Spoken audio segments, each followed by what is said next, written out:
Housekeeper whispered the report. The king will not be coming tonight. Elfrida was not surprised. She had anticipated this scene long ago. After all, at today's wedding, no one gave her a good face, not even this new husband by her side. Only endless coldness towards her. Even a recently deceased husband would never love her. After all, Alfred's veins flow with the blood of invaders. That is the hatred for killing the king's family. This marriage, from the very beginning, was a mistake. The head maid whispered softly, "The king won't be coming tonight. Still, it's better to change out of this formal attire early." But just then, suddenly, there was a commotion outside the door. "I just said I wouldn't come tonight." Yet in the next second, Einar appeared at the doorway. Elfrida stood there completely stunned. Didn't she say she would never set foot here? The maid captain's words were not even finished speaking. "Quickly, go forward and bow. Ask why she suddenly came over." Einar coldly replied back. "The groom enters the bride's chamber. Is there something wrong with that?" Now the situation has completely spiraled out of control. Although Einar did arrive, but Elfrida knew very well in her heart, this is just a political performance. After all, at a wedding, her face is as cold as an ice cube. Why did she marry the descendant of an enemy? The housekeeper was also going through a low point in her heart. The king probably just fears diplomatic embarrassment. "Come, show your face, and then leave." Alfred even guessed it. She's definitely going to say more than that next.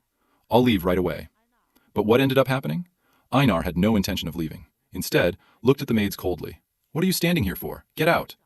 The butler didn't react, yet Einar directly issued the Jack order. "How? Are you still planning to stay and watch us sleep?" With those words out, the butler's soul was gone. Quickly bowed his head to apologize. First-class Yan Shen ran out. As the door was shut tightly, the room was left with just the two of them. The atmosphere became somewhat delicate. Instantly, Elfrida stared at the man in front of her. Einar, the king of this country, and his nominal husband. But before he could think it through, Einar spoke coldly. "Keep staring at me like that. I'm going to have a hole in my face from your stare." Elfrida quickly apologized, trying to look away. But Einar suddenly reached out and held his chin. As the mother of an outsider, don't just casually lower your head. This action made the atmosphere instantly tense. Elfrida still couldn't figure it out. Why is he here tonight, really? But Einar asked back instead, "Wedding night? Is it strange for the groom to be here?" Elfrida fell silent for a moment, finally uttering her thoughts. "Because I know you hate me to the core." Now, the veil of shame between the two of us has been completely torn apart. Facing Elfrida's questioning, Elnar sneered. "You do have some self-awareness." He retracted his hand. The tone was so cold it made one shiver. "Correct. I really can't like you." This straightforward truth came stabbing like a knife, directly over. Elfrida remained silent for a moment and lightly nodded her head. "Then why not?" "Then here. You have nothing to do with this anymore. Please leave right now." Now it's El's turn to be stunned. He clearly didn't expect this. This woman dared to directly send her away? Elfrida, still not enough pressure, thinks the performance is enough here. But the sentence wasn't finished yet. Ernal suddenly made a move. He said not a word, pulling Elfrida, "Just go in." No matter how much he struggled, this man showed no intention of stopping. Following immediately, he suddenly pushed Elfrida onto the bed, and his entire body pressed down on her. Before he could react, Ernal kissed her passionately. His actions were rough, as if declaring his dominance. Now we're in trouble. This man has no intention of leaving. He will use the most direct way to reclaim his newlywed intentions. Ernal looked at Elfrida beneath him. His tone was full of courtesy, his mockery. "You can't handle it, even at the beginning. What are you going to do next?" Elfrida said in one sentence, "Can't put it into words. Can only let him control the situation." Ernal continued, "Even if I hate you so much, sharing a bed with you, to me, isn't that difficult either." He made such intimate things sound as if they were just tasks to be completed, coldly. But right then, he suddenly stopped. "If you really don't want to continue, tell me now." Now it's Elfrida's turn to be conflicted. This man clearly hates him. Yet again, at the last minute, kick the ball back. Ernal said coldly, "I have no interest in forcing my wife." Elfrida lay in bed. Not a word was spoken. This silence is the best answer. Ernal laughed at himself. "Since this is what you want, then I will grant it to you." He did not look back again. Instead, he got up and sat on the edge of the bed. His back was cold as ice. This new marriage night, it ended up this way in the end. Ernal was about to get up and leave. He had already given them a chance. Since the other party didn't appreciate it, there's no need to stay any longer. But just as he was about to leave, that moment, Elfrida suddenly spoke up. Clearly, he did not expect this silent woman to proactively try to keep things from ending. The situation instantly reversed itself. What was originally meant to end that night is now just beginning. Elfrida kept saying no with her mouth, but when Ernal really leaned in for a kiss, he couldn't push him away at all. The temperature was too real. So real, it made him forget, for an instant, his past days of loneliness and exclusion. Deep down, he knew very well that the blood flowing through his veins belonged to an enemy, and the man in front of him, this should be the person I hate the most in this life. But if this warmth can continue like this forever, could those deep-seated grudges also have a chance to be put aside? At this moment, reason completely collapsed before desire. Elfrida couldn't even think straight. If I could help him, as the queen, would that mean I could stay by his side, no longer being so hated by him? But just as he was immersed in it, something suddenly went wrong. Elnar stopped without any warning. He didn't continue, but instead looked at me with an extremely cold gaze. Staring at him intensely, Elfrida completely intensified her gaze. He had no idea. Where exactly he went wrong, there was no desire in that look. Only a chilling scrutiny. Time went back 4 months, when Elfrida first arrived here. Looking at this magnificent palace before him, he hadn't realized yet. The life to come would be completely different from his imagination. This is where he will live for the rest of his life. Everything has just begun. One word from the Empress directly decided Elfrida's fate. He commanded coldly, "You are to become the queen of the Mazi kingdom. Didn't you hear that clearly? This is not a matter for discussion, but rather an unavoidable exile." The Mazi kingdom isn't a pleasant place at all. It's an island nation, isolated from the mainland. A country even the strongest cavalry couldn't conquer. Plainly speaking, these two countries are sworn enemies. Elfrida is going there to be queen. Officially, it's a marriage alliance. In reality, it's no different from sending someone to their death. Elfrida spoke out of turn, mentioned the name that was supposed to get married, Princess Serena. She stared at him coldly, speaking so grandiosely. "Since the Emperor is pressing us urgently, you are also a princess. Go on his behalf to Junghe's family." At this moment, Elfrida fully awakened. In the eyes of the queen, he was nothing but a convenient sacrificial goat. Journey at last comes to an end. Elfrida stepped onto this unfamiliar land. Countess Margwim has been waiting for a long time. His cold greeting introduced himself. "I will be in charge of taking care of you from now on." This is clearly not a welcome ceremony. It's more like a show of disrespect to the new queen. The next step will be, he must proceed with caution now. The palace of the Mazi kingdom is indeed magnificent. Every detail drags on as if resisting. Elfrida was somewhat entranced by it, but before he could adapt to this place, he heard unpleasant whispers in his ear. Those maids were gathered, mocking him, saying he's a crude man who has never seen the world, don't know what art is all about. Looks like in this deep palace, what's hardest to deal with has never been the architecture, but the people's hearts. Elfrida had intended to ask directly, but the Marchioness remained calm, even leading the way to tell lies. The maids also joined in acting. Instead, he says, Elfrida is too tired from the journey, her mind is foggy, and she's hallucinating. Watching these people singing in unison, it's only then that Elfrida realizes all the clarity she brought has been suppressed. Now he is alone in this deep palace, already isolated with no support. At this moment, he had no allies by his side. He was completely alone in the world. His mind kept echoing warnings, no matter what happens, just endure it. After all, don't give anyone a reason to start a fight with words. In fact, such warnings weren't necessary at all. Elfrida knew this very well. From the moment he stepped into this place, he could only choose to bear it in silence. This so-called peace alliance, in essence, it's just going through the motions. Elfrida knew very well in her heart the long-standing grievances between the two countries couldn't be resolved. Now she is just being mocked by the maidservant. Once the servants from her hometown leave, this injustice will only worsen.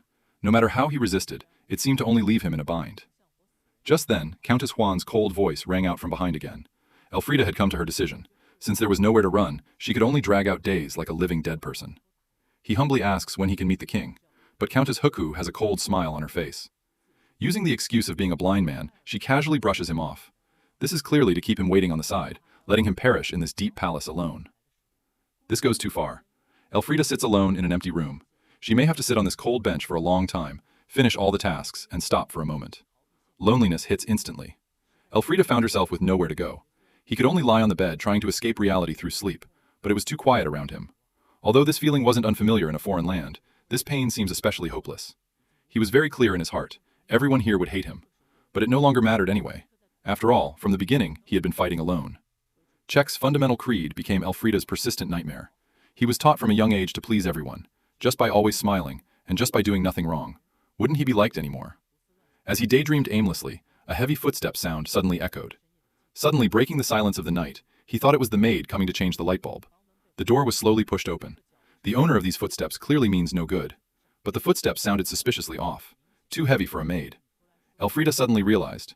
What entered wasn't a servant at all, but an assassin come to take his life. The black-clothed figure had already sneaked to the bedside. The sharp blade glinted in the darkness. This is really trouble. He now had no weapons in his hands, nowhere to run. From the moment he stepped onto this land, someone has been trying to take Elfrida's life. This is serious trouble. He cowered in the corner of the bed, facing the blade that kept getting closer. He could only throw out his last chip. He said he would do anything just to survive. Let them make him do whatever they wanted. The man replied coldly, "Is that so?" This assassin sneaked into the palace. His mind had only one thought, to make those barbarians completely disappear. Elfradra hadn't reacted yet. Death had already arrived by the bed. Right at this critical moment, the situation suddenly reversed. Accompanied by a terrible scream, blood splattered all over the room. It was not him who fell down. Just in that suffocating midnight, Ernal held the bleeding longsword like the sun descending before Elfrada. He thought he finally waited for level 95. But the first words out of the other's mouth immediately brought the atmosphere to freezing point. Ernal said coldly, "You're quite lucky." He added, "Such an unmarried partner, truly a troublesome task. It seems this life-saving favor comes with a significant price tag." Who would have thought that Elfrada fainted right away when she first met her fiancé? When he opened his eyes again, it was already early morning the next day. But something clearly wasn't right. Last night's bloody assassination seemed never to have happened. The room was clean, not a drop of blood could be found. Countess Madenham came over and said in person, "You've woken up?" This eerie calm made Elfrada's skin crawl. The real trouble seems to have just begun. Having just returned from the brink of death, the Marchioness coldly announced, "The Queen's training has officially started today." Elfrada tried to explain, "I almost died last night." But the other party didn't care at all. The Marchioness said without lifting her head, "You just had a nightmare. It's normal to be uncomfortable in a new environment." Everyone is lying. Want him to think he's going crazy. But things aren't that simple. Elfrada lowered his head to look at the cuff of his sleeve. There was still dried bloodstains on it. He was very clear-headed. Everything that happened last night was real. Elfrada knew clearly in his heart. Everyone here is just acting, trying to force him into being a madman. Even that Ina who saved him, probably thinking the same thing, thinking he was just a troublesome nuisance due to his confused state of mind. He had sincerely offered gratitude, thanking the other party for saving his life. But now it seems that Knight's redemption seemed more like a deal. Before he could sort out his thoughts, the next day, early in the morning, the hellish Queen course has begun. In this magnificent palace, the real test only just starts. Suddenly, the palace is filled with various teachers. Etiquette, history, treasures. He must be thoroughly transformed within a day. To these people, Elfrada is just an uncivilized barbarian. He must be trimmed to become a perfect queen. The course intensity is astonishingly high. But he did not resist. Instead, he behaved abnormally compliant, because he saw through it all. Here, no one listens to him anyway. And no one believes in the assassination that night, since fate has destined you to walk alone. Then keep the secret buried in your heart in this cold palace. He can only rely on himself to survive. Several days have passed. That man who once shone like the sun has never appeared again. Not even willing to glance at him, this woman is destined to become his wife. But perhaps this is the best outcome, because there is a deep-seated enmity between their families. His family was all killed by Elfradra's grandfather's hands. Just seeing his face would make him remember those brutally murdered relatives. This hatred cannot be resolved at all, even if he himself did not stain with blood. But in front of a man who has lost everything, any explanation would only add fuel to the fire. Since he is destined to hate him anyway, let this hatred end here. Perhaps this is fate setting up for him a cruel test. All of this is just a test. See if he is truly worthy enough. Survive in this palace. Elfradra just wants to be a transparent person. These days of being ignored and sidelined, he was already accustomed to it in his hometown. Just then, things suddenly got out of control. That person who should never have appeared is here. Einar is actually downstairs. How could he come to a place like this? This is completely out of the plan. Fortunately, he hasn't noticed the activity on the balcony yet. As long as we stay quiet now, we should be able to avoid this disaster. But fate is something that never lets people get what they wish for. As long as I can safely return to the palace, everything will be over then. That's what he originally thought. But right in this second, their gazes collided with each other. They couldn't even dodge it. This oppressive feeling makes one suffocate, as if the air had frozen. Now, things are really going to be troublesome. Elfrida can only think of one thing. Get moving. He must leave this place immediately. He turned and ran, not a moment to spare. But this feeling of being unable to escape has just begun. The more anxious one is to run away, the easier it is to make a mess. Now things have really gone wrong. This time, we're in big trouble. Elfradra slipped on her foot. Her whole body lost balance. To begin with, she had no time to react. The railing of the balcony is too low. She completely couldn't stabilize herself, fell directly from a high place. Who could have thought? The end of flight turned out to be an abyss. Water poured in from all sides. Couldn't even catch a breath. The body kept falling down. Consciousness was about to give out. Could all this? Do you really want to end it here? I thought for sure we were doomed this time.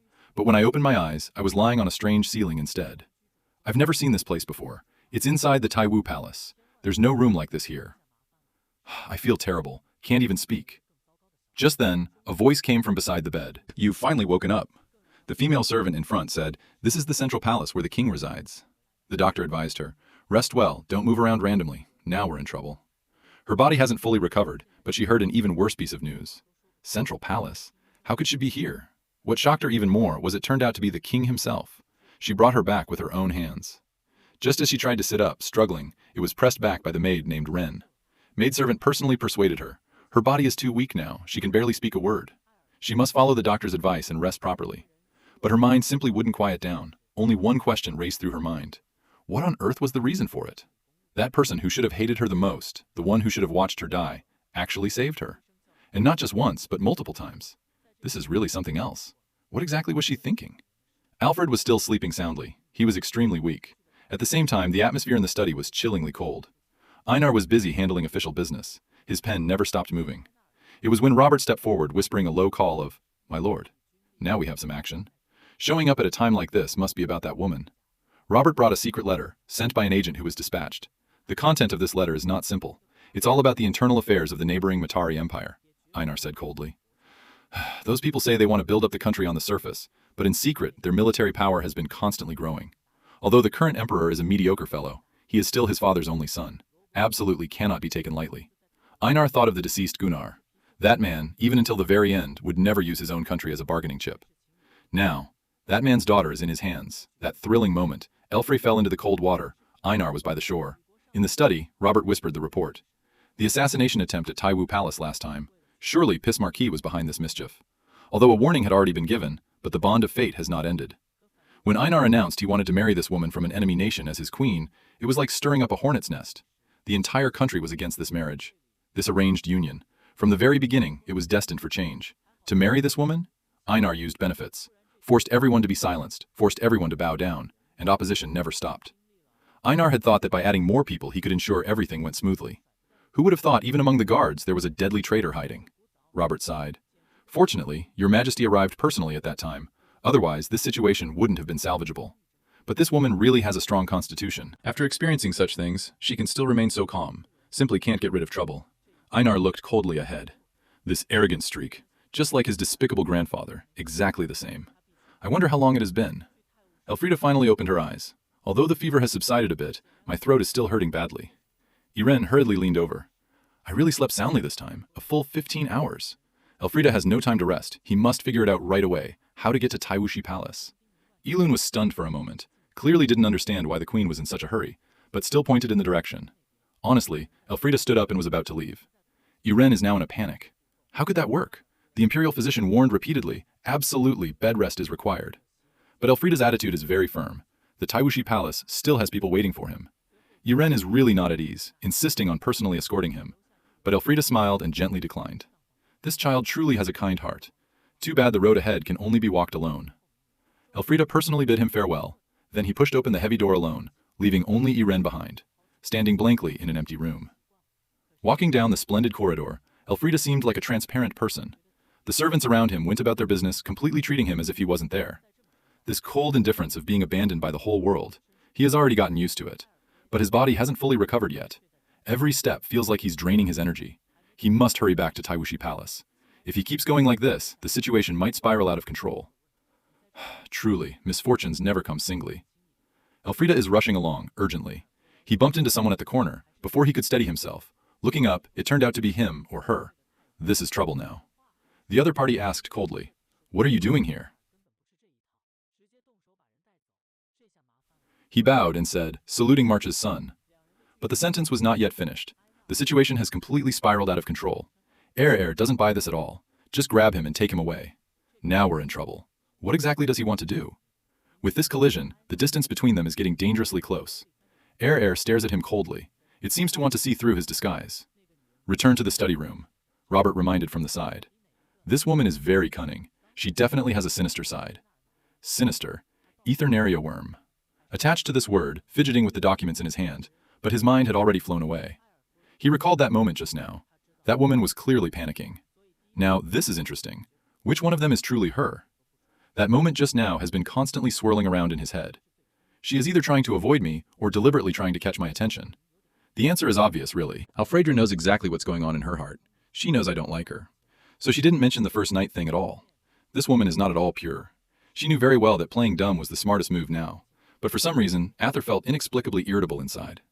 Robert analyzed beside her, saying that the queen was a clever person, knowing that causing a commotion wouldn't be good for herself. No change in the situation will occur. Indeed, even if she really resists to the extreme, the outcome was already predetermined. This marriage, no one can easily escape from it. Robert advised on the side, actually, this marriage wasn't necessary at all. For a plan, it's not worth causing you so much pain.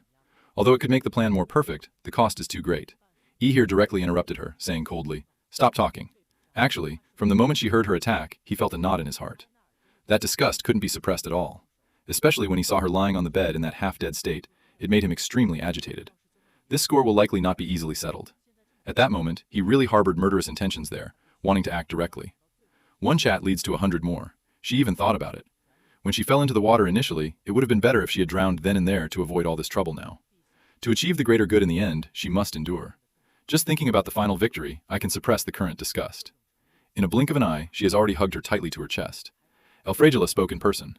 "Your Majesty's call," made the atmosphere even more eerie. She told herself in her heart, this level of contact, she could still endure it. She sneered as she spoke, saying Elverada was truly a difficult woman to please, almost delicate and frail like a piece of paper that could be blown away by the wind. Elfray didn't argue, only gave a polite bow, saluting, "Your Majesty the King." This tone shows no warmth at all. Etna hugged her tightly in her arms, originally filled with hatred. Just at this moment, she suddenly noticed something was off. I wonder why. She felt the woman in her arms, unbelievably light, even more than in her memory is still more frail. Watching Elfreya prepare to leave, he coldly blocked her path. Ask her where she is going. Elfrade wants to go back to Great Samurai Palace. Kin Air there doesn't let anyone go. Still mocking her with this body, can't take 2 steps, is about to fall. Her tone was full of threats. Ask her if she is. Why must it? Let her do it herself. Hug me once only, will obediently listen. Elfrey answers. Hurry up and refuse. Say you don't want to. Caused her more trouble again. The result is what he said there. Even harsher, she says. You now. If I collapse on the way, that's really troublesome. At that time, I still have to rely on someone. Why bother bringing you back again? News. Very soon it spread throughout the palace. Everyone knows. It is your Majesty personally brought the queen back. Elfrey answered in his heart, I feel very guilty. She proactively found ether of Therablood, apologized for the chaos last night, also for always causing trouble for oneself. Feel ashamed. Talking about it, the topic just ended up circling back to the most deadly place, she said. Not just from last night, but also her grandfather, the bloodshed that killed her family. This is a face-to-face, deep-seated grudge. The air instantly froze. Who knew that? Air there only heard, and merely replied with one cold word. All right. This reaction, just as if he were about to explode in anger, still make one's heart cold. He opened his mouth. There, hit the nail on the head. She says that all of this is because will happen. It's all because Elfrida is avoiding someone she doesn't want to see. She even admitted for the first time that she bears some responsibility for this. Now, Elfrida is completely flustered. Explained one after another that it's not like that. She wants to tell Eri she misunderstood, but the words reach her mouth. In fact, the reason is extremely trivial. She just doesn't want to incur your Majesty's disapproval anymore, even if just a little bit. She couldn't bear it. Elfrida lowered her stance to the minimum. She said that she dares not hate your Majesty, and even felt to have such thoughts are all shameless. She is abject to the extreme, only hoping to quell Ether's anger. But after Ether heard, only replied coldly, I know. Then she directly issued Zhu Keling, telling her to immediately return to where she belongs. The tone was as if she wasn't even considering her a queen consort, more like dismissing her as a trivial nuisance. Back to where you belong. Although she knows this, maybe there's no such meaning, but these words still makes one's heart skip a beat. This sounds like. It's like telling her to go back to her home country, Makari. Never show yourself in front of her again. That feeling of discomfort all rushed to the surface. Over there, leading the way and saying, go this way. Originally thought that she would be as cold as before, even bringing Yan Wu along. But when I looked up at her that moment, something doesn't seem right. Her eyes revealed, surprisingly, not a trace of malice. Not at all. Everything has completely gotten out of control. An inexplicable unease, instantly drowning her entire being. This moment she just wants to disappear. Immediately, the farther away from this man, the better. But right when she turned to run away, Air suddenly spoke up. She said not to go that way. Now we're in trouble. Can't even run away now. In the palace at midnight, the atmosphere was so oppressive it felt suffocating. Robert whispered to Aether, "Even now, also make the queen send it back to the great samurai palace." This proposal was made. The situation instantly became delicate. It seems we need to decide about her stay or departure. The consequences are about to show up. Aether has a puzzled expression, for some reason. "What are you talking about?" Robert boldly said. "Your current appearance seems to be in a really bad mood. The whole palace is talking about it. When you came back holding the fainted queen, that expression was truly terrifying. Now everyone is on edge. Even there they started reflecting, asking themselves with a tone if something was wrong." "Robert, it takes boldness for someone to do that," she bluntly told Aenir. "Your tone is both stinky and hard. If it weren't for you being the king, such arrogance would have long been beheaded. Now even the air has become quiet." Robert hurried to find the map. But there was silence from Ai. She didn't get angry at all. Instead, she began to reflect seriously. Could it be that she really was that bad? She knew very well in her heart the queen's transformation into that state was indeed caused by her. It seems this late sense of guilt has arrived. To completely turn the situation around, she recalled what she had done before. For what the queen said, it's utterly cold-hearted. She originally thought the queen was crying so bitterly just because I was protected too much since childhood, can't handle any injustice.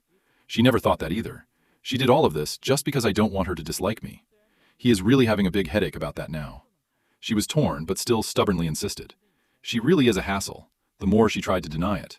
My heart just became a complete mess. This feeling of losing control let her have no recourse. At the same time, the queen is already in the palace quarters. She rested quietly for several days, although everything seems calm on the surface, but everyone could tell. The atmosphere in this palace, it's completely different from before. Elfrida's body is gradually getting better, but that man has vanished without a trace. Neither did Etna show up, not even a glance was given. Elfrida was puzzled about what happened on that day. Why did she cry herself to sleep that day? It's simply too embarrassing. The maid's single sentence left him utterly stunned. It turned out that day was when Your Majesty personally brought him back home. Not only did he give a firm order forbidding the queen from leaving his side even for a moment, but he also insisted on waiting until he recovered completely. Now, something is clearly amiss. While hiding and avoiding him, yet he's still domineeringly concerned about him. What is he thinking about Elfrida now? Doesn't even want to eat her meals. Her body is extremely weak. The maid can't bear it anymore. She stays by the bedside, desperately trying to persuade her. "I'm afraid she'll die. It's fine to eat only 2 meals. Elfrida looked at the hot soup in front of her, but she was filled with doubt. She couldn't understand why. Ruan treated her so well. After all, in everyone's eyes, she was just an outsider from a hostile force, not worthy of such gentle treatment. This sudden kindness, instead, it made Eldorada uneasy. Who would have thought that in this cold palace, the first to bring warmth to Eldorada was actually her little maidservant by her side? The moonlight held Eldorada's hand, sincerely feeling this gentle warmth like spring. Let Elfrida fully fall into it, as his body gradually improved day by day. But Elfrida's heart became heavier and heavier. He was very clear that this peaceful life would probably not last much longer. Even if he was unwilling 1,000,000 times over, what was coming could not be avoided. The days of recuperation were completely over. He had to return to that Taishu Gong which suffocated him. As soon as they stepped into the palace gates, that oppressive atmosphere hit him right away. Everyone here looked at him with a cold gaze. Elfrida knew this very well in her heart. This isn't a warm sanatorium, or does no one treat him as Ren does, with genuine kindness? Now we're in trouble. In this place that doesn't welcome him, the real danger probably just began. Just by showing up, he's already facing a challenge. The Marchioness didn't even regard him, opening with a cold warning. Don't run around everywhere at night from now on. Elfrida couldn't help but retort. He said he couldn't care about someone who nearly died, truly cares a lot. The most heart-wrenching part is his experience of surviving against all odds. In their mouths, surprisingly, it was brushed off lightly, turned into a nightmare. He said it was because he couldn't adapt to the environment, would be running around aimlessly in the middle of the night. Elfrida appears polite. Her mind was in a complete tangle. He was thinking, if he hadn't gone out that night, if he wouldn't have met that man, it might not have happened. But now, it's too late to say anything. Every time he closes his eyes, Einar's face appears in front of him. Can't get rid of it, no matter how hard I try. Now we're in trouble. This persistent thought for him is nothing but an unavoidable disaster. Evade the first day, can't evade the 15th. All those doubts and resistances, in front of the rapidly passing time, seem so powerless. Haven't had time to Elfrida cleared his thoughts. That day, which scared him the most, it's already right in front of me. Wedding. Today, finally, it has arrived. This moment. All eyes in the room, all gathered at the door, with the heavy door swinging open slowly, pushed open, announced loudly and recklessly, Queen Elfrida. Walk in formally. He wore his most extravagant suit step by step towards that destiny he once desperately tried to escape from. As the doors slowly creaked open, Elfrida walked in formally. At this moment, he was the center of attention for the entire venue. But this splendid ceremony, is it the beginning of honor, or another prelude to a nightmare? On the brightest day under the sun, Elfradra and Ina are formally married. At first glance, this is a romantic union spanning borders. But once the news spread, the entire continent was in an uproar. Everyone felt that Einar was a hero who guarded the nation. Yet this supposed sacred wedding turned into a nightmare for Elfrida's family. The citizens of the city had no blessings in their gazes, only unmasked hostility. The feeling of being targeted by everyone nearly made him suffocate. He looked at the man next to him, Einar. From now on, he would be his husband. Looking at Einar's cold profile, Elfrida finally saw through it all. At this moment, reality was more cruel than ever. He finally understood why this man hated him so much. This hatred ran too deep. There was no chance of reconciliation. Elfrida opened the royal history. A heavy past is revealed. The previous king. Olaf III and his queen, on their way to the allied nation for the celebration, they encountered a devastating storm. No one expected. The king and queen, in the prime of their lives, would end up perishing at sea, never to return. Right then and there, the entire royal family. There is only one young child left. That orphan, just 3 years old at the time, is now King Einar. At that time, he was taken over by his uncle, Duke Philip, who temporarily assumed the throne in times of crisis. But who could have imagined this Philip II would end up dying at the hands of the Makari people's blades?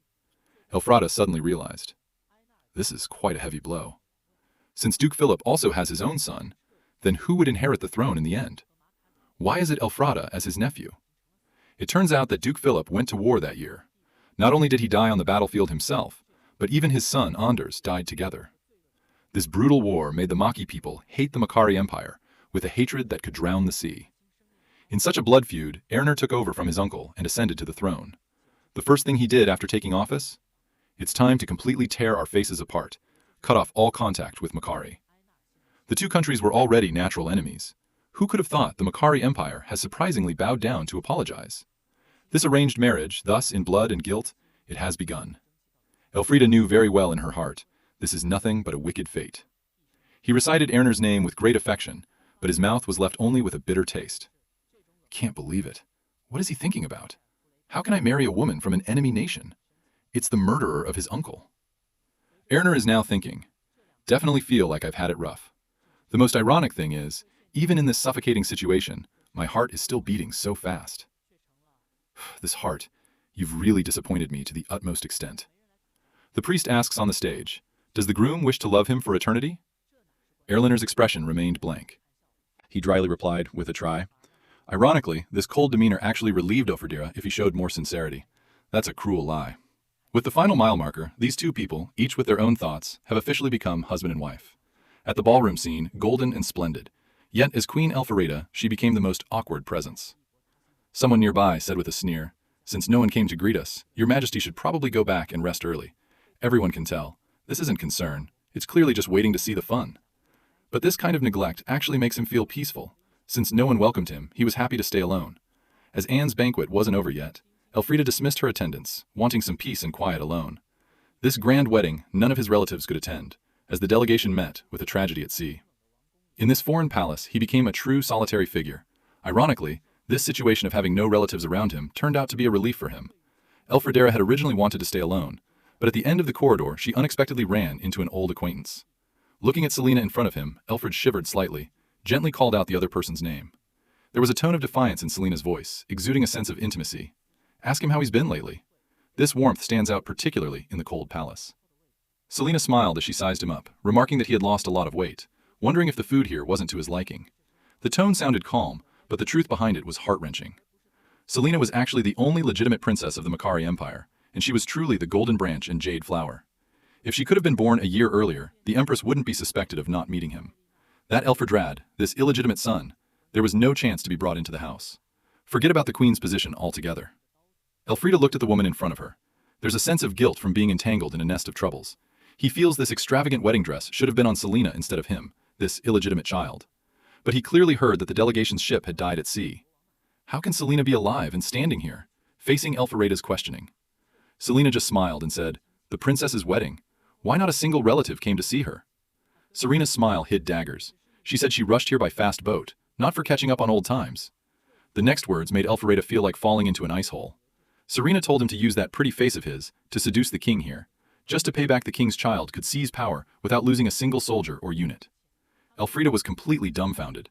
The familial affection he thought he had turned out to be nothing but a scheme from start to finish. She wasn't even the queen, just a pawn sent to steal the game.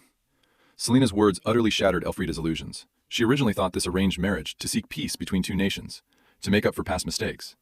But reality coldly told her, her country never intended to apologize. Their appetites are bigger than anyone's. So-called arranged marriage just wanted to completely annex the Machi kingdom, become a vassal state at the mercy of others. At this moment, she finally saw through the truth of this conspiracy.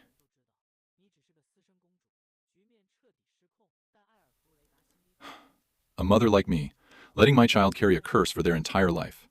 Selena revealed her hand with a cold smile. Since you've already guessed it, then be honest. Don't have any sneaky thoughts. Otherwise, I will reveal your background. Let everyone know you are just a princess born out of wedlock. The situation has completely spiraled out of control, but Elfrida knew very well in her heart, one day this will come. Selena sneered a warning. Be smarter. Your mother can place high hopes on you. She hopes. Could you be in that royal city, when a perfect puppet queen? Elfrida remained silent. She still harbored a last flicker of hope, but Selena tore her dignity to shreds directly. You are truly pitiful, by now, yet you still love the woman who abandoned you? The you now is like a homeless dog that lost its master. From the moment of your birth, Elfriede has no one who loves or cares for him, like a shadow forgotten by the world. Until that woman, reach out to her, given her entire life, the warmest and shortest love. Even later, this love turned sour. Even if I am thrown away like trash, she still wants to cling tightly to those memories. Even she finds it laughable herself. Anyway, no one was ever expected to understand. Selena boasts with a smug expression. Thanks to you, I could shine before the wedding. My lady mother is now very happy. Elfrida speaks calmly. Since I came here for you, I wish you true happiness then. This sentence precisely hit the minefield. Selena's smile vanished instantly. Questioned rhetorically. What did you say?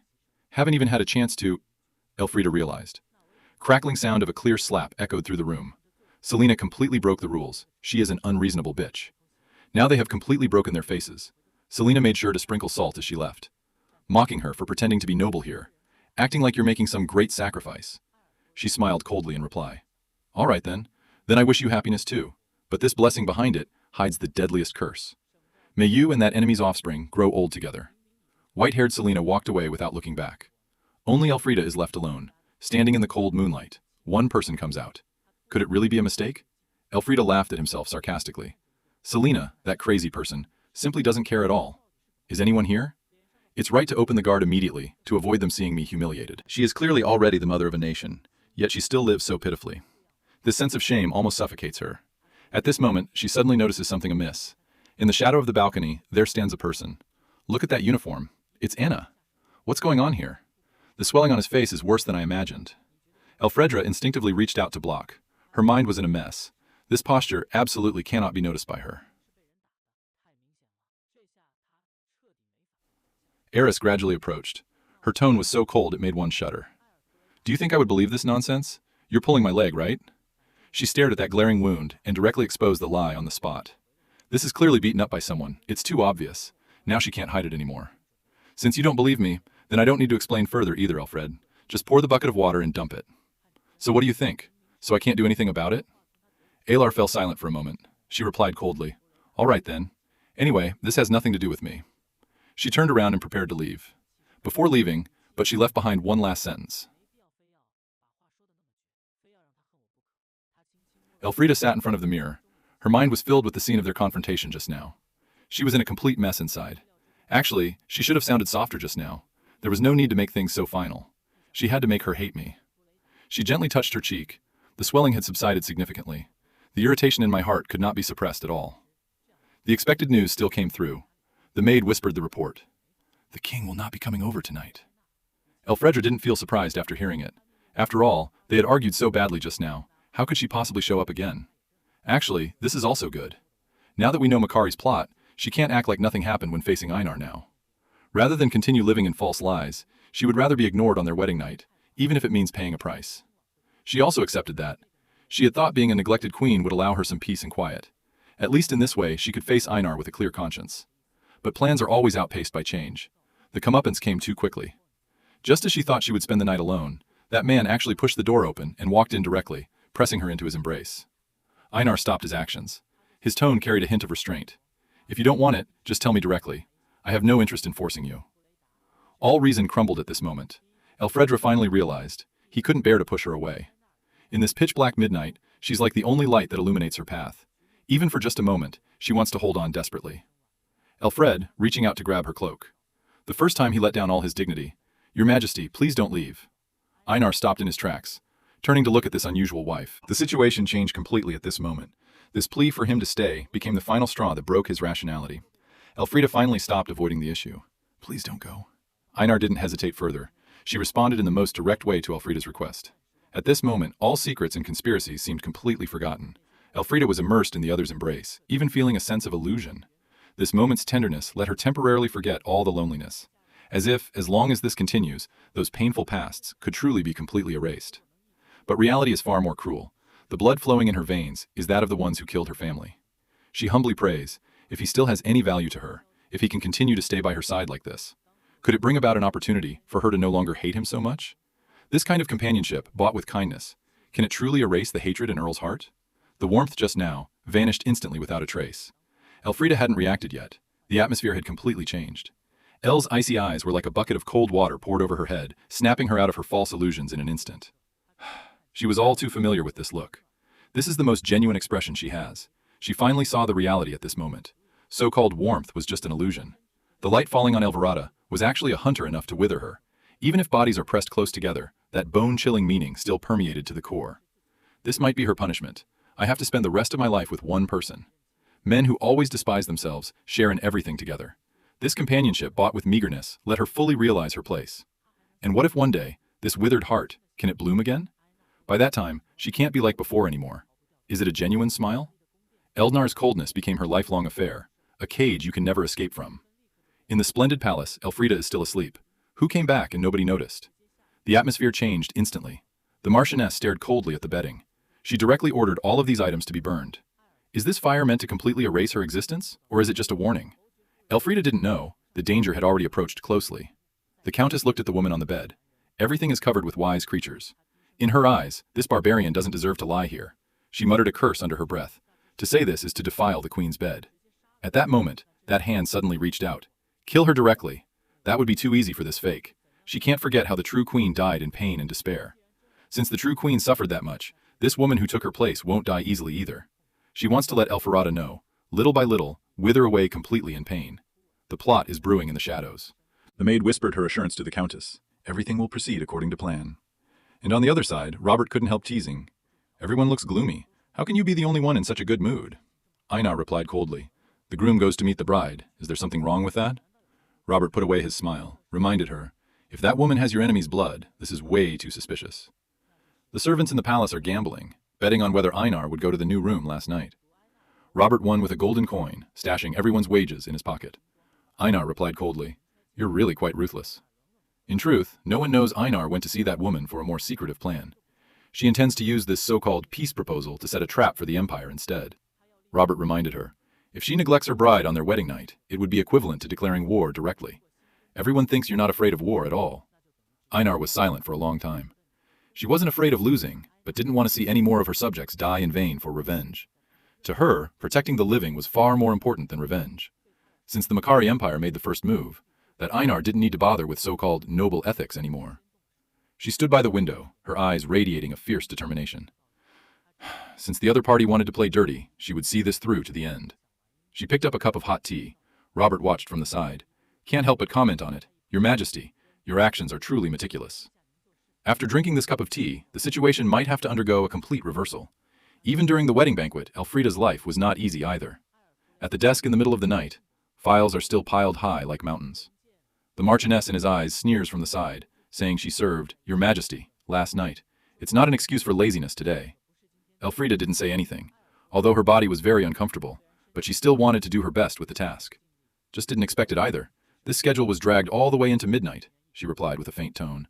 Start changing clothes. This long day, finally, I can get through this. Elfrida felt that she was, tonight, definitely not coming anymore. Last night's wedding night was probably just for diplomatic appearances, playing along for the sake of formality. She had already convinced herself not to have any illusions about her being a neglected queen. suited her fine. But thinking about how cold and indifferent she is inside still leaves a sour taste in my mouth. Just then, suddenly, a notification echoed from outside the door. "The king, your majesty, has arrived." Elfrida was completely stunned. She quickly fixed her clothes, bowing down to this great son. Who would have thought that this man, who should be handling official business? She appears before her again. Einar enters the door and starts picking on Elfrida right away. She says your etiquette is even more rigid than those maids. As a mother of the nation, she shouldn't yield so easily to others, even when facing the king. Also need to have some queenly presence. Elfridara whispered back softly. "Don't you dare in front of me. Can't I do the same?" With these words spoken, Erlin chuckled lightly. She stared at her and asked, "So saying, you wouldn't act like this in front of others?" Elfridar nodded definitely. The atmosphere suddenly became awkward. She only remembered to ask then, "It's so late. How did you suddenly come over?" Elnar's relentless driving. "Who wouldn't be confused by that?" she directly countered. "Elfridar, why do you think I'm here? A husband enters his wife's room. Do we really need any reason for that?" That sounds like flirting. But her mind wasn't on it at all. She stared at Elfridar's face and found that the wound from last night was completely healed. It's like a hallucination. I just don't know why. Seeing her recover like this made Elnar even more restless inside. This inexplicable emotion makes her feel so frustrated herself. Just as Elnar was about to leave, Elfridar quickly held on to her, explaining, "I wasn't trying to make you leave." The more she explained, the messier it got, saying she wasn't giving a kiss. Why did she come over so late at night? But this obvious attempt to hold back, instead, completely changed the atmosphere. Erlinar had no intention of letting her finish. She stared at the woman in front of her. Danger permeated her gaze. In the next second, she grabbed her chin with her hand, kissing her harshly. This kiss made all explanation superfluous. The situation had completely spiraled out of control. Erlinar didn't want to let go at all. Elfridar was also thoroughly immersed. Among them, as they fell onto the bed at that moment, Ernar looked at the person in his arms. His tone carried a hint of jest. "Looks like you're not at all sleepy today. You're in top form." Elfridar was taken aback for a moment. He replied with a clear voice, "I'm actually doing pretty well." This response made the atmosphere even more ambiguous again. Elnar was about to get up and leave. Elfridar's hand instinctively grabbed her sleeve, but quickly let go again. She lowered her head. "Speak it out loud. If you really are very busy, then just go ahead." The way this is said lacks any confidence at all. It sounds so touching on the surface, but that rich demeanor clearly shows he's begging her to stay. Elnar turned his head to look back. This hypocritical appearance. If she really leaves, this woman will probably collapse right here. Now we're in trouble. She couldn't sell even an opening move. Who would have thought that the usually aloof Elfridar would actually proactively get close to her ear, call out her name herself? This voice is sheer torture. Ernar was just frustrated. Where did this woman learn such tactics? This kind of irresistible method? Was it all for this moment? Did she practice this countless times in private? Now that she started the fire on her own, the next situation would no longer be up to her. Facing Ernal's relentless advance, Elfrida has nowhere to retreat. This moment's gentleness is truly out of genuine pity. Still another form of control.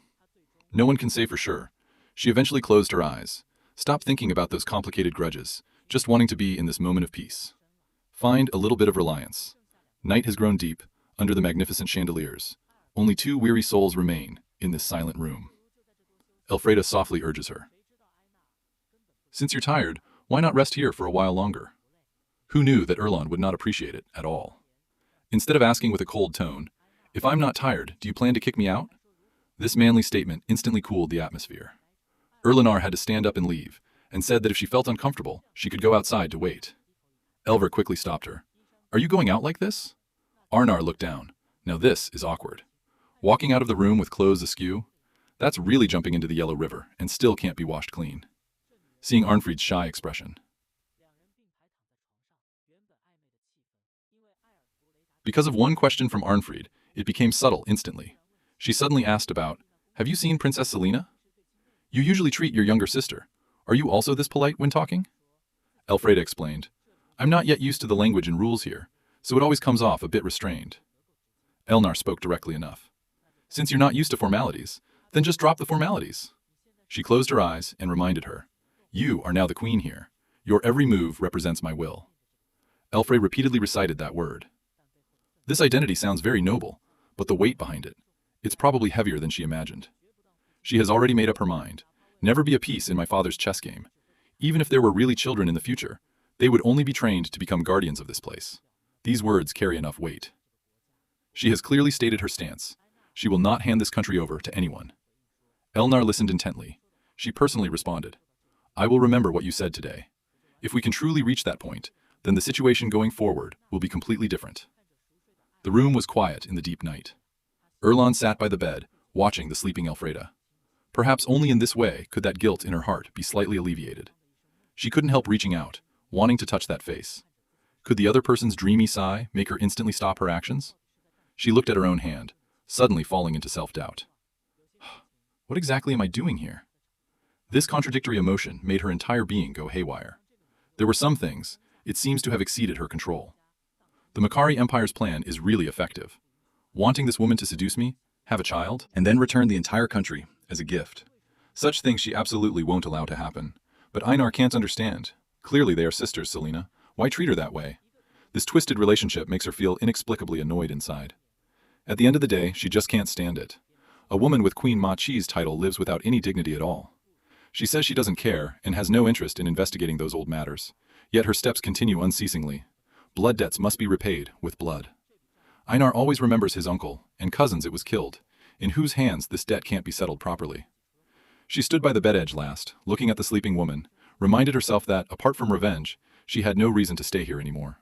With a crisp sound of a door closing, she walked with great determination. Sunlight streamed into the empty room, but the temperature here was cold enough to make one shiver. Some things, once they start, can never go back. When Elfrida woke up, her pillow was already cold. When did Einar leave? No one knows. Since that night, Einar hasn't come back. Elfrida sat in front of her desk, repeatedly telling herself that she could come for 2 days in a row was already a great blessing. Even though her heart was going through such great pain, she didn't have the right to proactively seek her out. After all, she is the granddaughter of an enemy. This identity was just too awkward. In her view, she was just a bothersome existence. The only thing she could do was think of every possible way to help her deal with those troublesome matters. Even if she didn't need to, Elfrida originally thought that as long as she behaved properly every day, she could survive in this deep palace. But right at this moment, the bottleneck was completely broken. The Marchioness brought back a shocking piece of news. Marco's soldiers? Surprisingly, 3 innocent citizens were murdered. Now things have gotten really big and troublesome. Elfrida pressed on with another question. Where in the world is Princess Selena now?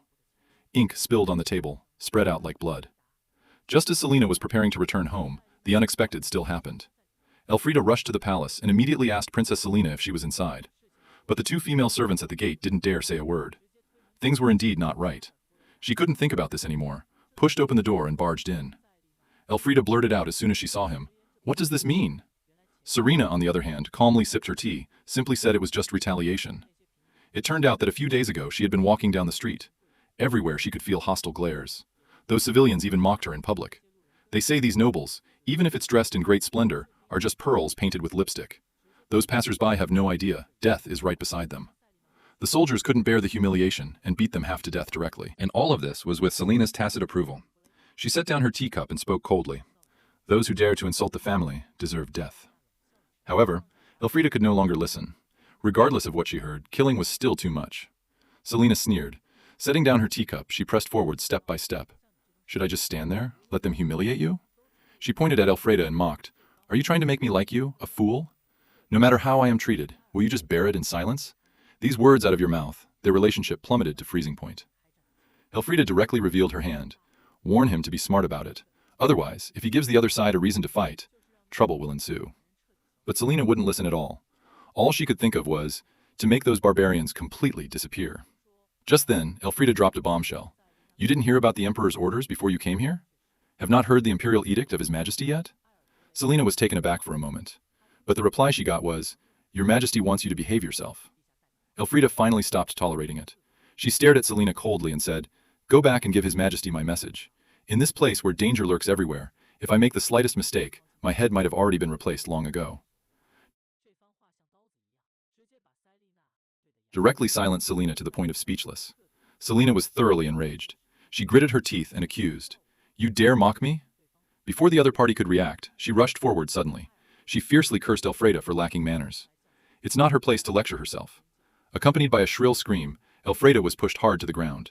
This time, things have really gotten out of hand. Selena looked at the fallen Elfrida. She said coldly with a smile, This sorry state suits you best. Do you think putting on this broken crown makes your status truly noble? Don't let those flatteries cloud your judgment. Realize your true identity, this tiny, insignificant country. As long as we want, we can make it vanish from the map at any time. She suddenly struck and knocked it down. That crown. A clear voice echoed through the car. You dare climb onto my head? It's just daydreaming. Elfrida recalled Einar's words. You are queen to Machi's kingdom. Every move of yours represents my honor. This is not honor at all, but a heavy burden that suffocates you. Elfrida puts on the crown. This life of being bound. When will it finally end? Just as Selena was about to continue her action, the situation suddenly reversed. Elfrida abruptly stood up. A backhand delivered a loud slap. Selena covered her face. She couldn't believe what had happened. Elfrida sternly rebuked. Immediately lower your hand. At this moment, she finally displayed the queen's majesty. Anyone who dares to be reckless again, the cost will be immediate. Elfrida was acutely aware of this. If she were to leave in such a disgraceful manner today, everyone would think she's easy to bully.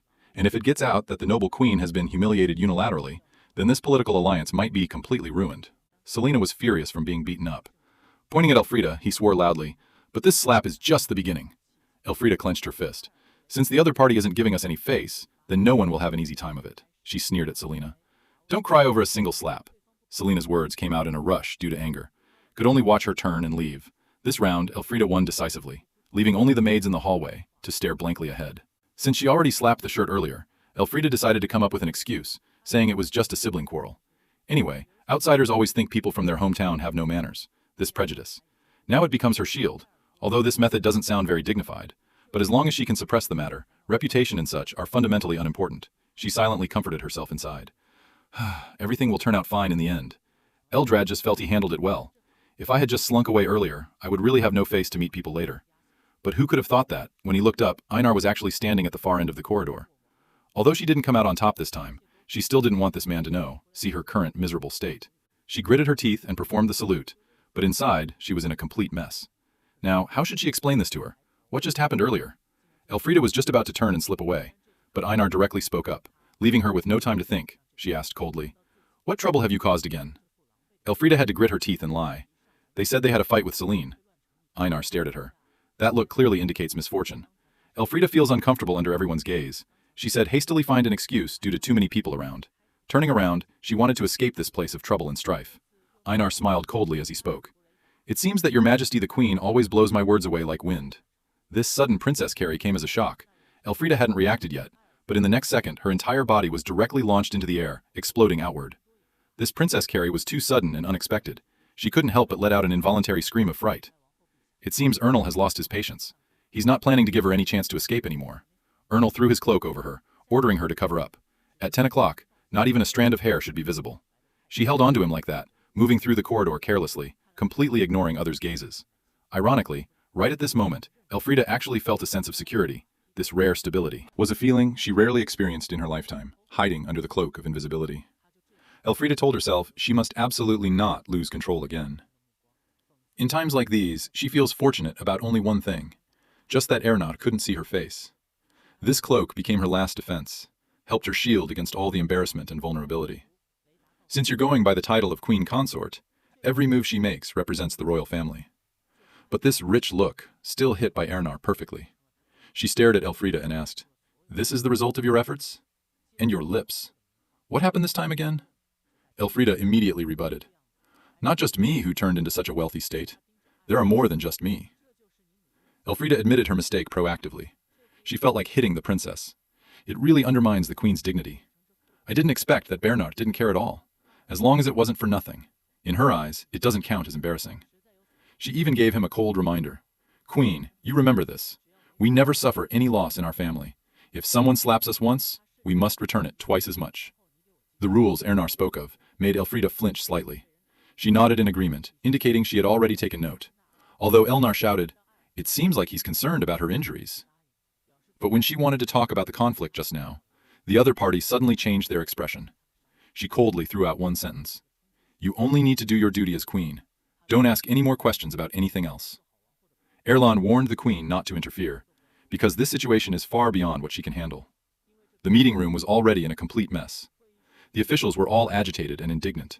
They were shouting to send troops into battle, even demanding that the queen and princess be executed immediately to avenge the deceased king. Faced with this wave of accusations getting louder by the minute, seated on the main seat, Elnar found himself in an unprecedented deadlock. No one expected Erlarn surprisingly agreed. He smiled and said that the expedition was a good idea. Now, all the officials below are overjoyed, but they couldn't be happy for long yet. Erlenar's tone suddenly turned icy. He stared intently at everyone present, asking if they were ready to prepare for their families going bankrupt. The people who were boasting about starting a war just now are all stunned now. When Elnar spoke up, he doused these zealots with a bucket of cold water. He said that defending one's homeland and actively declaring war are completely different things. He calmly analyzed the geographical obstacles. Crossing the strait is currently an insurmountable obstacle. Even the founding emperor fell there. Never mind the remnants now. Just as everyone thought he was about to retreat, Ernar instead proposed an even harsher plan. He wanted to join forces with neighboring countries to form a large army and directly attack the enemy's stronghold. Ernar laid out the cost of war clearly on the table. This is not just a dangerous gamble, an invisible end to a prolonged battle. He stared at the group of officials and said, "Not only will you exhaust all your family's resources, but also send your own sons to the battlefield, to fill that heaven-sent, bottomless pit." He said the Wang family had already come to terms with it, but when it was time for this group to express their stance, it was the meeting where they had been the most vocal just now. Now, even a needle falling on the ground can be heard. Erlenal set a final order in the meeting. No matter who the murderer is, the citizens who killed Machi must pay the most severe price. He plans to first show courtesy and then hospitality. First, he wants to see how Makari will respond. But the officials asked with worried faces, "What if the other party wants to be vague or avoid commitment?" Erlenal sneered as he gave the answer. "If they don't know their place, then we can only speed up our revenge." The way we talk now sounds like a joke, Elfrida realized. People's gazes have grown colder day by day since Selena's incident. He is trapped in this magnificent cage. Outside, war could break out at any moment, and he can only suffer in unease. Yet even if he tries to do his job well, reality still dealt him a heavy blow. The Marchioness coldly informed him he doesn't need to worry about the inner palace tasks for now. If Makari doesn't give him an explanation, this political marriage has become completely meaningless. They have to pack up and leave. Even with his queen, he is required to stay quietly in the palace, go nowhere and say nothing. This naked threat. Elfrida knew deep down that her opponent was right. Now he has no way out. All hope rests on the reply from their homeland. Could that really be a lifeline? Just as Elfrida was about to lose hope, suddenly there was a knock on the door. The palace attendant brought a major piece of news. Makari's messenger had arrived. To his surprise, that king who had always ignored him actually sent someone to come and pick him up for the Forbidden Chamber. Elfrida could hardly believe it. At such a critical moment, the emperor surprisingly initiated a meeting with him. This visit is either a blessing or a curse. No one can tell for sure. The heavy door slowly creaked open. Elfrida finally stood before the Forbidden Chamber. Erlenar's attitude was surprisingly gentle. Surprisingly, he proactively let him sit next to himself. But this wasn't a reunion occasion. The real game began the moment the messenger spoke up. Elnar directly started chatting about local matters. What is Emperor Makar's attitude really like? The messenger kept his head down. All the weapons were filled with diplomatic rhetoric. The emperor feels very regretful, worrying that relations between the two countries might suffer as a result. The atmosphere at the negotiation table instantly became tense. Einar immediately saw through the other party's intentions, trying to dilute Ningren with laws and compensation. The envoy was still haggling over prices. Asking for the emperor to apologize was simply too much. But Einar took a step back instead. As long as the murderer is punished and adequate compensation is given. The envoy heard that the terms were too simple and readily agreed to them. Blind Nita agreed without hesitation, thought this matter could finally be put to rest. Einar coldly threw out his second condition, that Princess Selene herself come out to apologize personally. Now, things won't end so easily. Einar's move directly hit the other party's Achilles' heel. He insists that the princess is the behind-the-scenes supporter. You must come out to apologize in person. The messenger is now completely flustered, because he knew very well that princess, who was always pampered and spoiled, would never bow down to apologize. He pleaded desperately, hoping for any form of compensation, but Einar only looked at him coldly. Not a single word was spoken. This kind of deathly silence is the most despairing. It seems this time Makari must shed some skin. The situation has completely stalled. Elfrida knew very well in her heart that princess's temper no one could persuade. He couldn't help with this matter at all. At this moment, Einar suddenly changed the topic to him. He said that the princess's actions not only damaged the relations between the two countries, but also made the newly crowned queen's position awkward. This has already touched his bottom line. Anyone could tell. Not only was he fighting for justice for his country, but also doing so in full view of everyone. Defend your queen openly. Now the messenger has no more retreats left. He demands that the princess must formally step forward to publicly apologize to him and the queen personally. This is his only condition. This move isn't just for a proper explanation, but also to completely reclaim the queen's dignity. The messenger is now thoroughly panicked. Only humbly request, give me a bit more time, say. I need to ask the princess to intervene. Einar coldly dropped a sentence, do as you please. The envoy did not stay for even a second, crawling away in a hurry. Elfrida spoke with lowered voice, apologizing humbly. Want to make this for your sister plain? Forget it. But Einar clearly wasn't in the mood at all. Instead, he sneered at him. Why should Elfrida have to apologize to you? He doesn't give anyone any face when speaking. It's just direct mockery. Jung-ju dodged and didn't respond, but made his sister come out as a shield instead. Elfrida still wants to take the blame for it, said it was his fault for not disciplining his sister well. Even starting to probe Einar's limits. Ask him if Serena won't apologize, even if she dies. What is he planning to do? Einar asked coldly in return. Why do you think he won't apologize? The atmosphere has dropped to freezing point now. Elfrida could no longer hold back and directly asked Einar if this time he was planning to dethrone his queen. To her surprise, Einar didn't even pretend anymore and directly told him outright the plan to dethrone her had indeed always existed, and moreover, as long as he wanted, he could act on it at any time. Elfradalo was now completely thrown off, even began to regret why he had asked that question in the first place. He couldn't stay here anymore, whispered a word of leave, and tried to quickly leave by lifting his skirt. But, who would have thought, just as he turned to walk away, Einar surprisingly reached out and pulled him directly. This time, Elfradalo was completely stunned. Einar didn't even expect it himself. He actually reacted instinctively, reaching out and pulled Elferelda. This is completely not in his plan, yet told myself to completely ignore him. His body was far more honest than his mouth. No one expected Einar would suddenly kiss him, but this wasn't because of love. In his heart, Elfrida was just a spy trying to use the child to hand over the country.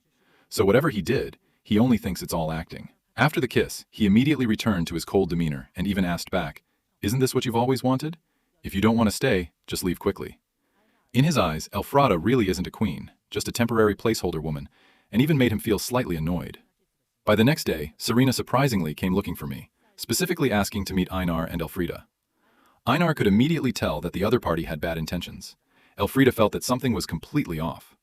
Selena's behavior this time, it can't be explained by common sense. Selena couldn't believe what she was hearing. Einar actually wants her to apologize. And in front of Elfrida as well. This is sheer humiliation for her. She can't wrap her head around it either. Why did it end up like this? Kanaral had no intention of giving her any face, even went so far as to throw the cup, forcing her to repeat what she just said. Now Selena has really kicked a hard board. Selena still hasn't figured out what's going on. She feels that she should not bow down for a small country. Simply absurd. Still dreaming sweet dreams, she thinks her father will definitely come to save her like before. The rest of what the messenger said directly quashed her fantasies.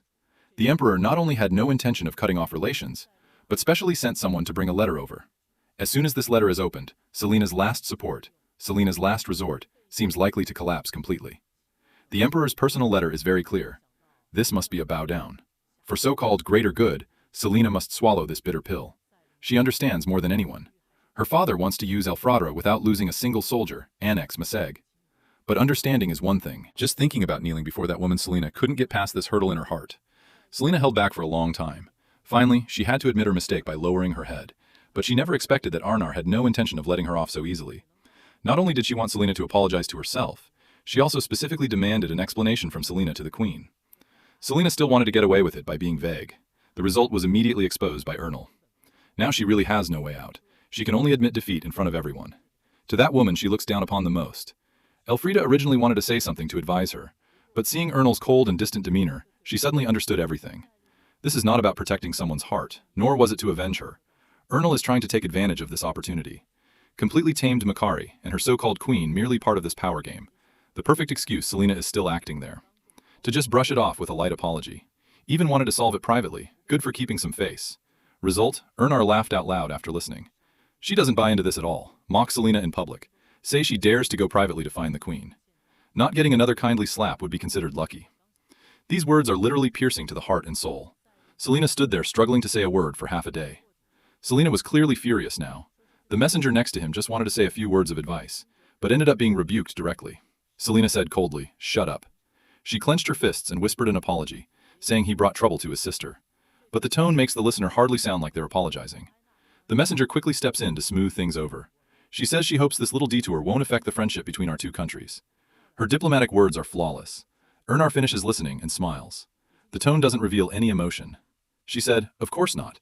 After all, the other party sent such a beautiful queen." This sounds like praise to the listener, but actually, she has already placed Elfrida over the fire. Truly, the sun is shining from the west. Selina actually apologized, humbly. Elfrida sat in front of the desk. She was still in a daze for half a day. Although she saw too much, it was just going through the motions. But this farce finally came to an end. Selina finished her apology and returned home. Those guards who killed civilians, all were executed according to law. All that needed to be compensated has been compensated. But does this really have to end like this? As Selina's apology spread, the heated discussions going on outside, finally, it's quiet. Alfred also naturally followed suit, reclaimed the power that originally belonged to her. But the situation isn't as simple as that. Not far away. The Marchioness is staring at her, but what she's thinking is, if the queen were deposed this time around, it would be perfect. That look of hoping for her downfall Elfrida could see clearly. It seems this Marchioness, it's the very person who most wishes she would disappear. The Marchioness's face changed even faster than a book of alchemical transformations. She was still frowning just now. Now she's actually smiling and saying it was just a joke. Since all the troublesome matters have been resolved, the queen should host a tea party to connect with those noble ladies. But this is not just a regular tea chat session. In this country, to prevent the queen from being too tired alone, much of the power is actually distributed among noble women in certain professional fields. These ladies even know more than the queen. Without their support, Queen Elfrida would struggle. After that, it might be hard to move an inch. The Countess is extremely efficient in handling affairs. She immediately set the tea party for a week later. Elfrida didn't think much about it, directly entrusted him with this entire matter. Seeing the Countess leave her figure behind, Elfrida did not feel relieved at all. Although Selina's troubles were resolved, power returned to his own hands. But he knew better than anyone else in his heart, in this seemingly magnificent palace, his situation had actually not changed at all. The carefully prepared tea party began, but what was the result? Surprisingly, there was not a single person at the long dining table. Elfrida looked at the empty seats. Before I could say a word, the Marchioness was right there being sarcastic. She said everyone might have something to do or be feeling unwell or simply not want to come. This is clearly not absence. This is obviously a collective no-show. If no one is willing to cooperate, Elfrida, this queen is really going to be sidelined now. Elfrida knows in her heart this is absolutely Lady Viscountess who's pulling strings behind the scenes. But without evidence, she can't vent in front of them. Since the other party wants to watch the show, Elfrida just asked her directly, "How should we wrap up this scene now?" The Marchioness, however, felt even more so.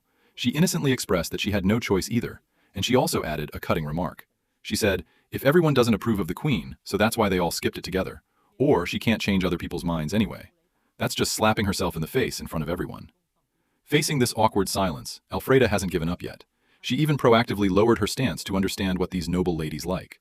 She thinks as long as she works hard enough, always manages to win everyone's favor back. But the Countess lady completely ignored this offer. She first praised for a couple of sentences in a pretend manner.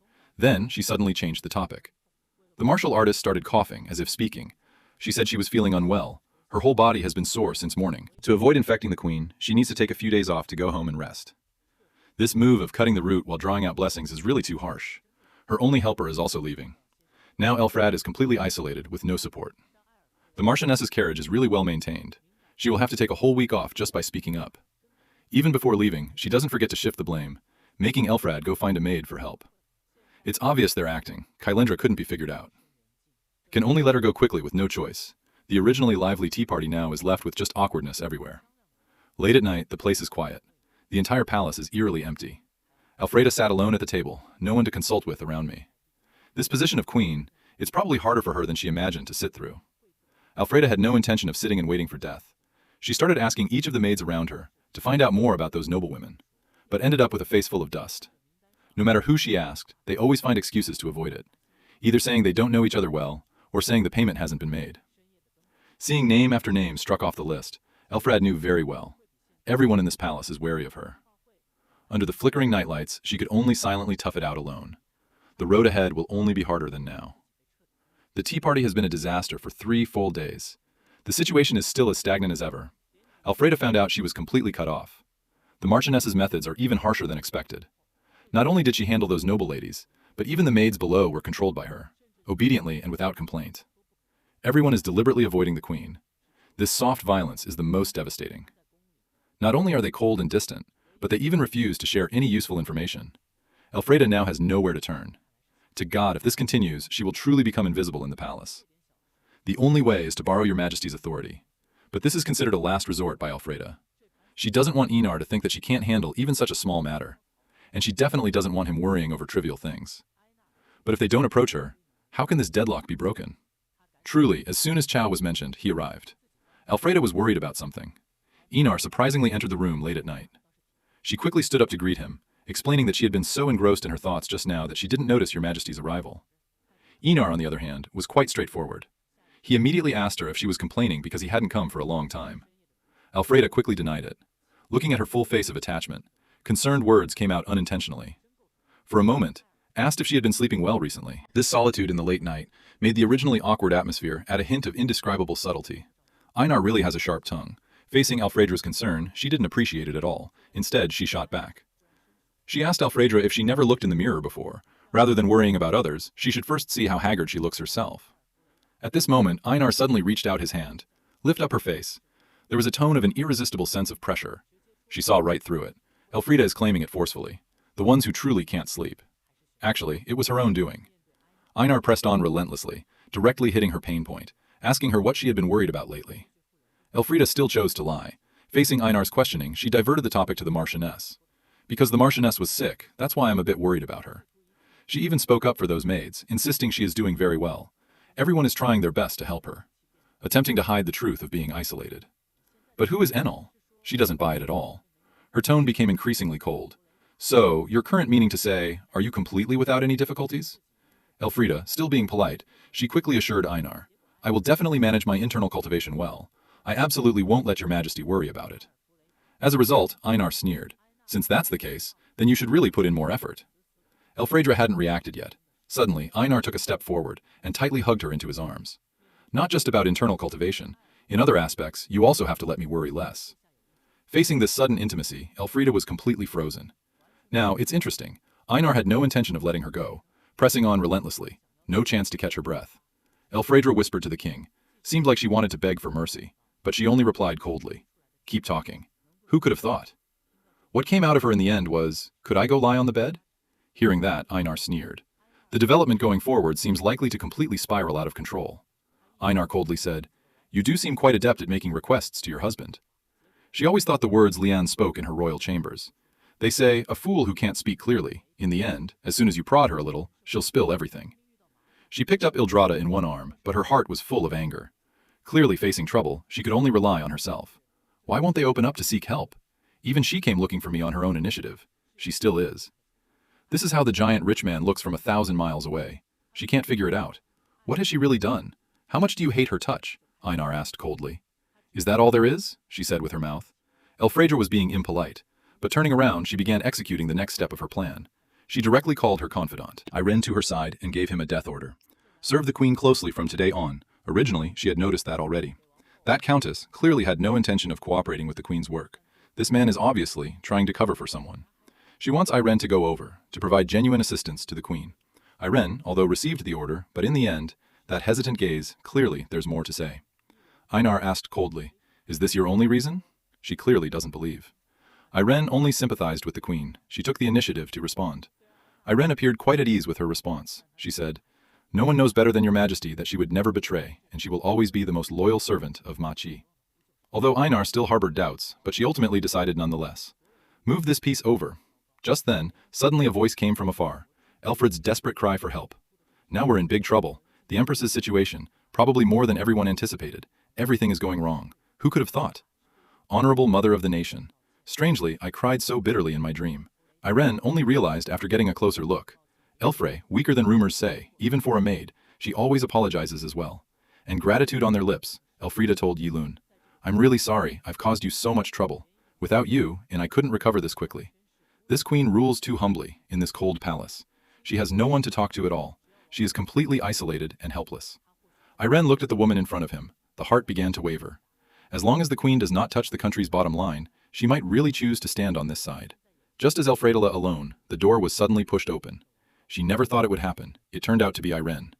Irene looked at the queen in front of her. She made a silent decision in her heart.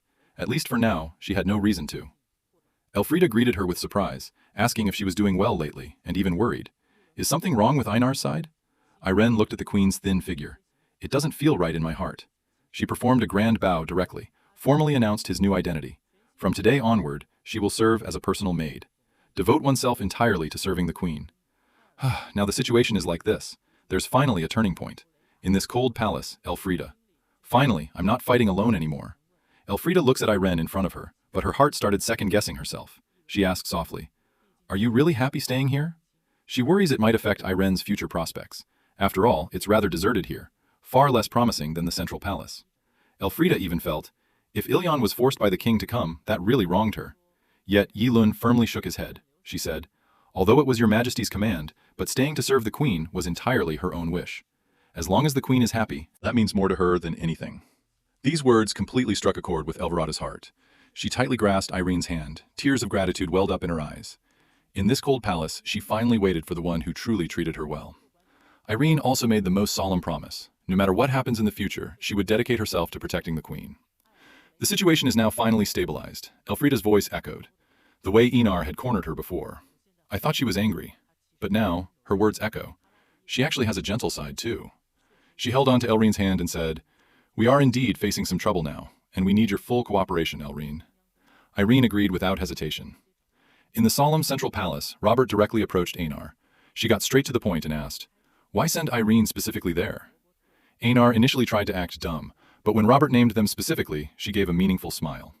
She explained that things were in utter chaos now. The inner court couldn't function normally anymore. Apart from sending Irene over, what else could she do? But clearly, these words were just an excuse. Anyone could see that this man must have other plans in mind. Things are becoming increasingly interesting. Robert still won't give up. She thinks not a single maidservant will be left in the central palace. This is just too abnormal. Einar, however, remains calm. She says the central palace was originally meant for the queen to live in, before leaving one behind purely because she was impressed by her work capability. Robert pushed his glasses up. Clearly, he didn't believe this explanation. She stared directly at Einar, fixing her gaze on him, asking, "Is it really just because of this?"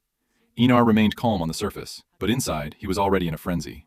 She knew everyone was suspecting her, suspecting that she was secretly caring for the queen, just to cover up this guiltiness.